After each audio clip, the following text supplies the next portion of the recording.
What's up guys, Houndish here, and today we are jumping in with a bunch of Season of the Worthy news to talk about. So, of course we had the DLC launch just yesterday. There is a lot of conversation about it in the community right now, so we'll touch on some of the general discussion, but we are going to speak about a secret exotic weapon for Season 10. So we've got some new bonuses and details there, also upcoming exotic catalysts and seasonal quests. And we are going to talk about Seraph bunkers, the main questline, which is going to take a few weeks to complete. But on top of this, Bungie give us clarification about new ritual weapons. We are going to have a new Iron Banner ritual weapon, but we've also got some Trials of Osiris exotics to speak about, a new Ghost Shell and Sparrow, various flawless rewards, and passage options. And then additionally, we have a few Guardian Games items. We'll speak about free exotics and much more in the videos. So guys, if you do enjoy this one, be sure to get subscribed to the channel so I can keep you up to date with everything related to Destiny 2, but otherwise, let's get into it.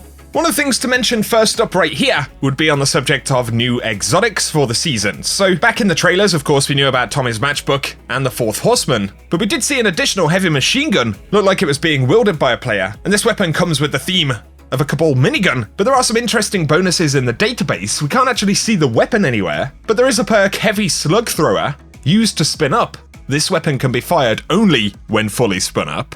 And then an additional trait called Armor of the Colossus. While at full health, spinning up this weapon protects you with an arc shield. Funnily enough, they're listed as mods in the database, but obviously we can't see the weapon. It probably isn't actually in the game at the moment. And so players are speculating that these will be the bonuses for that new machine gun, and so I'll be curious to hear your thoughts down below. Also this season though, we are going to get the fourth Horseman, and this one is going to come with its own catalyst, so it has the perk, and its name was Death, which adds an additional round to the magazine and increases reload speed, so we can see the stats there list a magazine of 10 and a reload speed of 40. But we're going to have to wait until we can acquire Fourth Horseman, and once we do, we're also going to get a new exotic ornament for it, so we can see that one right here.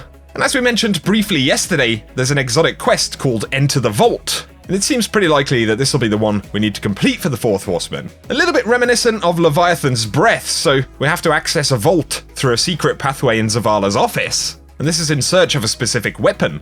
But when we fail to find it, we'll firstly need to visit Anna Bray, and there are a couple of very basic steps here, so defeating Cabal or completing public events on Mars, and then another step to defeat Scions and loot Cabal chests to gather information, and then we need to go back to Benedict. He's going to send us to the EDZ to defeat combatants, complete public events and patrols, and then he'll give us the location of the missing weapon. So there are a few steps, but it doesn't look like it's going to be overly complicated or long-winded. And while we can't see the associated reward, considering the images of Zavala holding Fourth Horseman, it does seem fairly likely that this is the quest for it. For exotic stuff you can acquire right now though, the Lumina Catalyst is dropping in the game. It does appear to be a random drop, so you can get it at the end of Crucible matches or strikes and things like that. To upgrade the Catalyst, you need to heal allies with noble rounds, and eventually it will unlock a bonus that allows you to gain 2 remnants per final blow instead of just 1. So it's an interesting one, and once again you can pick it up in the game right now. Of course we are working to unlock various upgrades and capabilities on the bunkers, and at the moment we have the one in the European Dead Zone. There is a main questline for the season as well, and this is the one that's telling us to purchase and complete Rasputin weapon bounties at the bunker. So once you acquire chipsets for the first time, you'll get that objective. But after you've made the first weapon at the EDZ bunker, there'll be a requirement to fully upgrade and claim all reputation buffs for any Seraph bunker. And so obviously you can do that in the EDZ this week. But following that, there's a fourth step to fully upgrade and claim all reputation buffs for a second bunker, and then for the final bunker. And considering these are going to take a couple of weeks to roll out, according to the roadmap, that essentially means we'll be holding on to this quest for a little bit, and ultimately, it does award us with Midnight Exigent, Valkyrie Zero, the Absalom Knife, which is a new ship, and the Knight of the Old Guard emblem. Just a bit of a heads up on that for any folks who are hoping to complete it in the next couple of days. Now, when the season kicked off just yesterday, there was a lot of conversation about ritual weapons. Bungie hadn't actually spoken about them,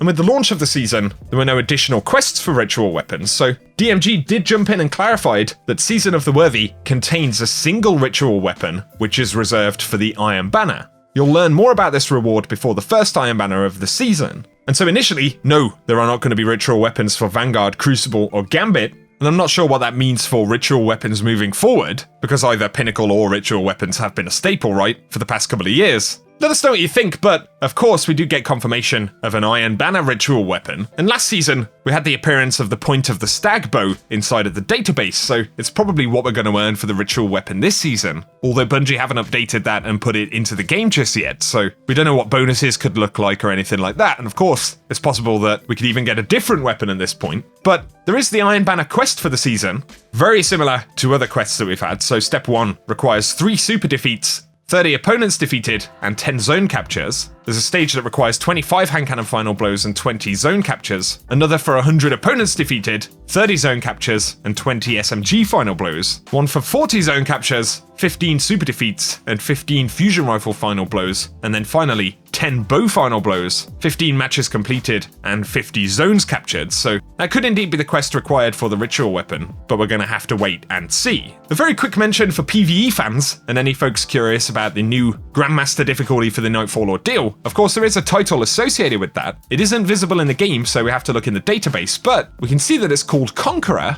And one really interesting element of this is that it appears to have 2 different icons displayed in the database. So you can see the completion triumph has what appears to be a Vanguard logo, kind of what you'd expect for something like this. But then the main tab actually shows an icon with Cade on it. And considering we're looking at it in the database, it seems entirely possible that one of these icons is incorrect. So maybe the Cade icon isn't supposed to be there just yet. But it's definitely interesting that they've posted that up. Nonetheless, we can see that the requirements for the Conqueror title are to complete the Nightfall Ordeal Grandmaster, which from the trailer yesterday shows us will be at 1060 power, so that's pretty hefty stuff, and you need to complete a run of that in the Insight Terminus, Exodus Crash, Arms Dealer, Warden of Nothing, Broodhold, and Tree of Probabilities inside of the season. And so that should be a pretty fun one when it rolls around. But when it comes to trials, we do get a pretty interesting look at some rewards here. So firstly, we do have a new exotic ghost shell acquired through gameplay in Trials of Osiris, and the lantern shell can be picked up by winning matches in the trials. Pretty cool looking ghost shell right there. It's also nice to have some good exotic cosmetics that'll actually drop through gameplay. There's also the Resurrection's Guide, which is an exotic sparrow, and the source is flawless chess completion in the Trials of Osiris Lighthouse. So I would assume it's probably a random drop, but you never know, could be guaranteed. Nonetheless, that is a flawless exotic reward. But then we have the returning Trials Engram, and that'll house all of the rewards. And then you have basic daily bounties, things like Lane Plinker, where you need to get 20 scout rifle kills. But then the weekly bounties like Coordinated Assault, where you need to get 100 precision headshot kills. Partly, these will reward Trials tokens, so tokens earned in the Trials of Osiris, return them to Saint 14 for rewards, and so presumably you'll be able to turn these in to actually pick up Trials Engrams. But in terms of other random items we can pick up, there is the Flawless Empyrean, so this is the new Flawless emblem presumably for Trials, but also Hardened by Trial. Doesn't appear to be a flawless one, so probably acquired through gameplay in general, but also Light for the Lost, which has the Trials icon on it as well. In addition to this, there are Trials passages that we can now see some of the perks for, so essentially you get different options when you decide to play Trials. With the Passage of Wealth, it will grant increased tokens from completing and winning Trials matches. And so if you're playing in general and maybe want to get more Engram unlocks and stuff like that, it's a way to get more of the currency. But with Passage of Ferocity, we can see the perk says with 0 losses, your third win grants a bonus win.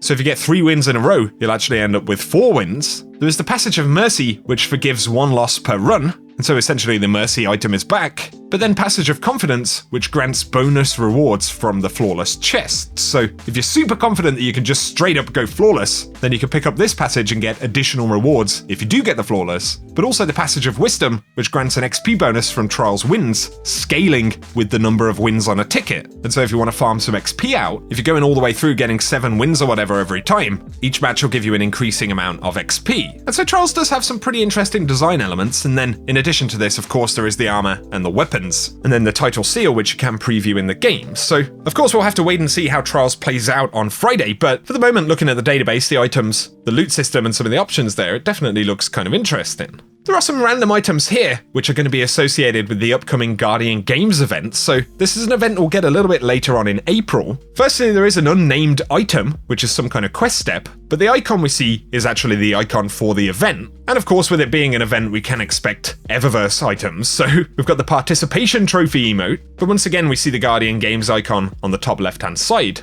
There's also the Torchlight, and then the Represent emotes, so there will be some interesting drops alongside the event, and as Bungie stated on the roadmap, it's also going to come with its own armor of some sort. So we'll have to wait for more details about that one, But here for some quick roundups, you can actually get a free exotic for not claiming last season. So if you had any exotic engrams from the season track last season, you can go to the previous season tab on Bungie.net and once again claim those rewards, but of course it's going to give you chances at the new exotics as well. So I'll link the previous season page down below because you can still claim any old rewards that you missed, but also any exotic engrams and items like that as well. Bungie Help tweeted that the use of the Wormgod's Caress and Winter's Guile exotic gauntlets has been re-enabled following today's 2.8.0 update, and so if you hadn't noticed, you can now use either of those exotics again. But Bungie also tweeted a small update for the 2.8.0 patch notes article, so Stronghold now maximizes sword defense stats, resulting in high defense guard that does not lose guard energy on taking hits or decay over time. And so that's the update for that exotic specifically, but then also the armor retains its existing healing functionality. And those are patch notes that Bungie missed specifically.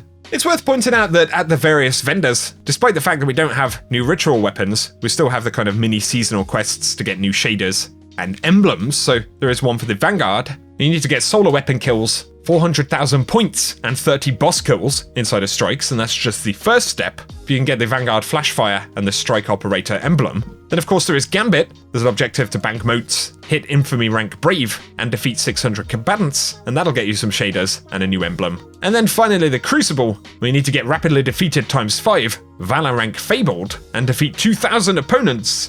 So despite the fact that these are fairly small seasonal pursuits, some of those objectives may take a little bit of time to get done. And once again, off the back of the conversation about ritual weapons, but then also the content in the DLC, there is a lot of player conversation about just how much content we've got in Season of the Worthy, but also the way that that content kind of runs, right? Looking at what launched yesterday, of course, we have the One Bunker, and we have the Seraph Towers public event. Seraph Towers is pretty basic. I think it can be fairly fun for a few runs, but then there's additional conversation about the reward system. Obviously, at the moment, we can only pick up one weapon, and versus something like the Sundial last season, obviously we have less weapons, but also they take longer to actually pick up. And there's the conversation about repetition of bounty grind and all of these kind of things. So I totally recognize that feedback, guys. And I guess the conversation at the moment from me is for those folks in the comment section who are like, man, why aren't you talking about whether this season's good or not? As a content creator, it is pretty difficult at a content launch because you've got two objectives, right? Firstly, we've got a whole bunch of new stuff to cover. I kind of have one duty, which is to explain how this actually works. And so that's what I'm doing in the first kind of 48 hours or so, figuring out what's what.